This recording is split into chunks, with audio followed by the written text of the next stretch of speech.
अब की के कोइल कहिया अइबे मुनमा के पाता अब की के कोइल कहिया अइबे मुनमा के पाता अइब त का काली अइब ए मुनमा के पाता अइब त का काली अइब ए मुनमा के पाता अब की के कोइल कहिया अइबे मुनमा के पाता अब की के कोइल कहिया अइबे मुनमा के पाता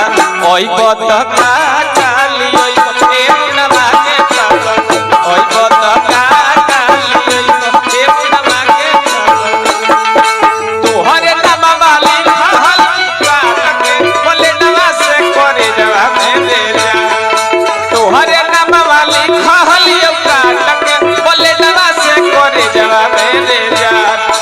हमरो के ले ले चल ससुररिया बन कोई के गोदरे जवा मेरे जा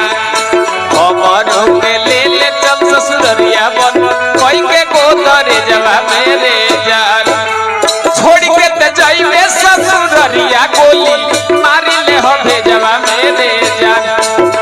छोड़ के ते जाइबे ससुररिया गोली मारी ले हो भेजवा मेरे जा हमरो के ले ले चल ससुररिया बन कोई के गोदरे जवा मेरे जान हमरो के ले ले चल ससुररिया बन कोई के गोदरे जवा मेरे जान काहे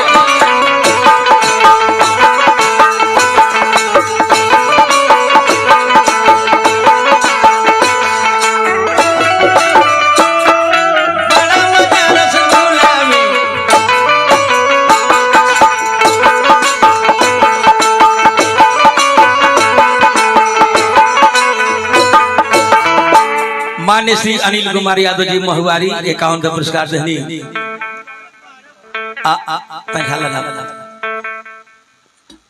आदरणीय मान्य हमरा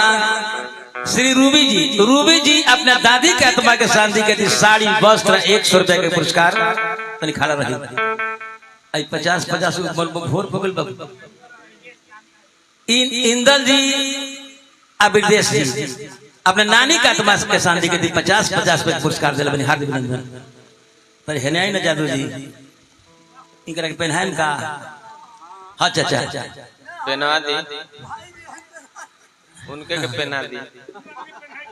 चली चाचा के तरफ से साड़ी वस्त्र बहुत रुपया पुरस्कार अमित जादू जी इनकर काम देख लेनी बुढ़ऊ के कामना काम लायक बार है अभी का नाम सुनी श्री अमरनाथ यादव लूहसी उर्फ चौधरी जी